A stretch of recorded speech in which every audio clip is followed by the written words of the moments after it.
Allah. Bismillah. Assalamualaikum warahmatullahi wabarakatuh. Alhamdulillah hamdan syakirin hamdan na'imin hamdan yuafi ni'amahu wa yukafi mazidah. Ya Rabbana lakal hamdu kama yanbaghi li jalali wajhikal karim wa 'azimi sultanik. Nashhadu an la ilaha illallah wahdahu la syarika lahu. Nashhadu anna Muhammadan abduhu wa rasuluh. Allahumma shalli ala sayyidina Muhammad. Allahumma shalli ala sayyidina Itikaf dan meneruskan amalan yang besar di antara yang besar setelah rukun Islam yang 5, yaitu talabul ilmi. Sampai Rasul Muhammad sallallahu alaihi wasallam bersabda, "May yuridillahu bihi khairan yufaqihu fid din." Barang siapa yang Allah kehendaki kebaikan, kebahagiaan di dirinya, yufaqihu fid din, Allah berikan pemahaman, pengertian tentang agamanya. Pada kesempatan ini kita akan teruskan kajian kita Riyadhus Shalihin dengan berbagai macam syarat penjelasannya, di antaranya dengan Dalilul Fadhil, Bahjatul Nawawiyin, dan juga kitab-kitab yang lainnya seperti Ulumuddin, Nasrullah. Kita akan teruskan dari Babul Mansurah wal Mulah, hadis-hadis yang disusun tidak berdasarkan bab khusus, dan juga untuk memberikan ketenangan, kebahagiaan, semangat kita untuk beribadah. Yaitu sekarang akan kita sedikit bahas tentang haramnya menzalimi, menyakiti orang lain. Bismillahirrahmanirrahim. Ma'an Ibnu Mas'ud radhiyallahu anhu, dari Ibnu Mas'ud semoga Allah meridhoinya. Qala berkata beliau Ibnu Mas'ud, qala Nabi sallallahu alaihi wasallam, bersabda Nabi Muhammad sallallahu alaihi wasallam, awwalu ma yuqda, pertama-tama yang diputuskan bainan nasi, di antara manusia, yaumul qiyamah, hari kiamat, yaitu perhitungan, fit dimati, urusan darah ataupun pembunuhan. Ini mempunyai pengertian faedah pertama. Hadis ini menerangkan betapa mulianya kehormatan jiwa manusia sehingga harus haram membunuhnya. Haram membunuhnya kecuali dengan alasan yang dibenarkan oleh syarak, seperti karena urusan kisos ataupun dalam peperangan. Itu pun kisos pun itu dengan proses hukum yang sangat ketat, tidak sembarangan. Harus ada kuhab, kitab undang-undang hukum acara pidana yang dibuat oleh pemerintah, eksekutif dan legislatif, DPR misalkan. Dan memang pemahaman tentang syariat Islam itu harus benar-benar dilakukan. Yang tegas di dalam masalah korupsi di Cina kemarin, yang korupsi di bawah 10 juta hukum mati, Pak. Beberapa orang sudah dipetik matikan korupsi. Kenapa? Sebab di Cina korupsi sudah berbagai macam, di berbagai macam bidang. Sekolah ambruk, jembatan ambruk, banyak sekali. Akhirnya dihukum sekian puluh tahun, efek jerah akhirnya hukuman mati. Nah, itu jadi di Indonesia pun harusnya memang diberlakukan hukuman mati. Masa korupsi 300 triliun divonis 6,5 tahun dengan denda 1 miliar, yang batuknya vonisnya hanya di bawah itu tadi, bawah 6 tahun, padahal terlibat korupsi 300 triliun. Negara bagaimana bangkrutnya negara kita? Sekarang Indonesia lagi krisis keuangan, Pak, negara ini lagi krisis keuangan. Jadi kita berdoa semoga Allah menyelamatkan bangsa ini dari para pencuri dan orang-orang zalim, dan taufik hidayah kepada para pemimpin kita, khususnya umat Islam umumnya. Amin. Jadi itu yang pertama diharamkannya, sebab muslim terhadap muslim itu haram. Apa damu, darahnya, wa malu, hartanya, wa itu, dan kehormatannya. Artinya jangan mengambil sesuatu yang bukan haknya. Yang kedua, jangan menodai, mencemari martabat nama baik orang lain, apalagi menyakiti secara fisik. Yang kedua, di sini menerangkan beratnya masalah Sebab segala hal yang dimulai terlebih dahulu menunjukkan bahwa ia yang paling penting. Beratnya sebuah dosa sebanding dengan beratnya kerusakan yang hilangnya, kemaslahatan yang ditimbulkannya. Pertanyaannya, apakah bertentangan dengan hadis Rasul Muhammad SAW dengan sabda Rasul adalah awwalu ma yahasabu bihi yaumil qiyamati shalah. Awwalu ma yahasabu bihi al-'abdu shalah. Pertama dihisab oleh Allah pada hari kiamat adalah salat. Sedangkan hadis ini menjelaskan yang pertama diputuskan, disidangkan antara manusia dalam urusan pembunuh, urusan darah. Dijawab oleh ahli hadis. Pertama tentang salat adalah hubungan dia dengan Allah. Sama putuskan pertama. Yang kedua bagaimana hubungannya dengan sesama manusia. Jangankan dengan sesama manusia, baik muslim ataupun non-muslim, dengan binatang pun ada perhitungannya.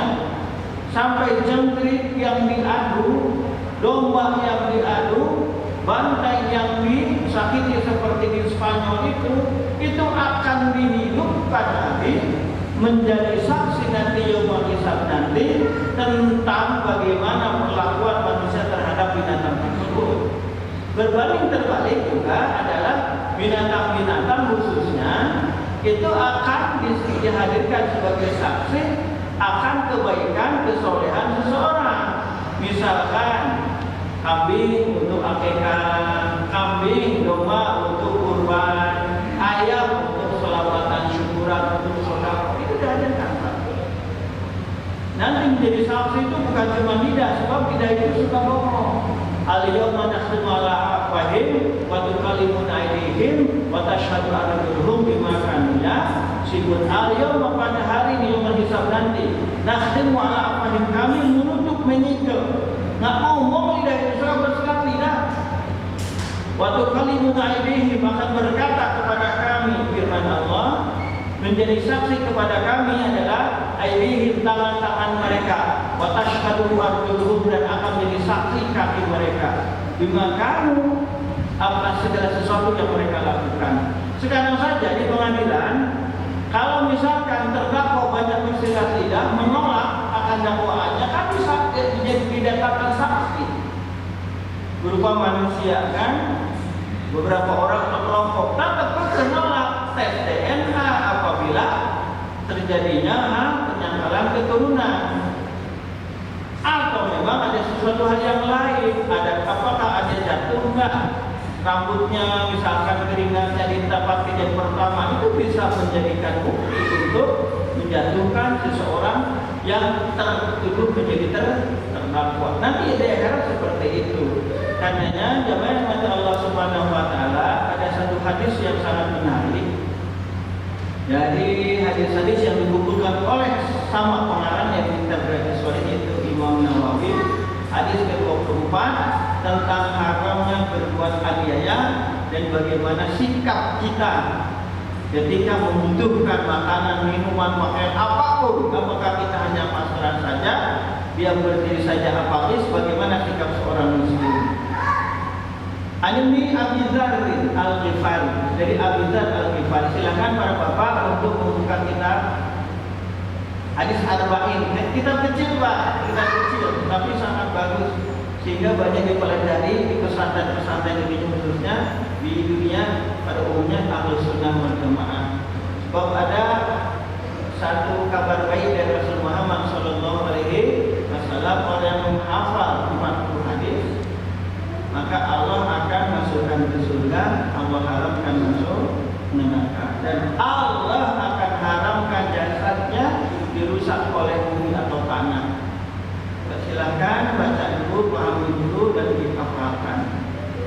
Dari Abi Dzar Al-Ghifari semoga Allah meridhoinya. Ani Nabi dari Nabi Muhammad SAW bima yarwi an-Rabbihi, yang mendapatkan Rasulullah wahyu ini dari Tuhannya itu Allah Subhanahu wa taala, berarti hadis qudsi. Annahu qala, sesungguhnya Allah berfirman, qala, Allah berfirman, ya ibadi, hai hambaku, ini haram kezulma, aku mengharamkan kezaliman ala nafsi terhadap diriku. Artinya Allah nggak akan menyiksa meskipun itu apa, kecuali kepada orang zalim. Allah tidak menghukum kecuali orang yang mencari aturan Allah. Ini rahman rahimnya Allah.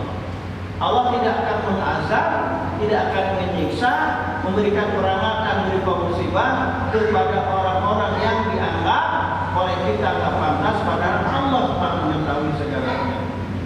Jadi kan berupa seperti siksa lah untuk kafir dan insan peringatan ataupun sebagai pembersih bagi orang-orang yang beriman. Semua ada sebab akibatnya di muka bumi ini. Karenanya haram zulma, ya ibadi hai hamba, ini sunyi apa haram zulma, aku mengharamkan kezaliman ala nafsu terhadap diriku.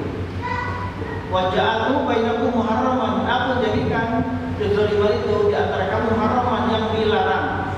Fala tadzalamu, maka kamu jangan saling menzalimi, saling menyakiti. Ini sudah jadi ketentuan dari Allah Subhanahu wa taala. Kerusakan satu negara karena kezaliman, kejahatan dibiarkan. Sampai suatu hari Rasul pernah marah, benar-benar marah, bukan marah biasa, marah besar. Ada anak seorang tokoh kan itu berbuat salah, datanglah tokoh-tokoh tersebut membela keringanan, dispensasi, bahkan amnesti dari Rasulullah supaya anak tokoh itu nggak nyuri, nggak nyolong, nggak berbuat jahat.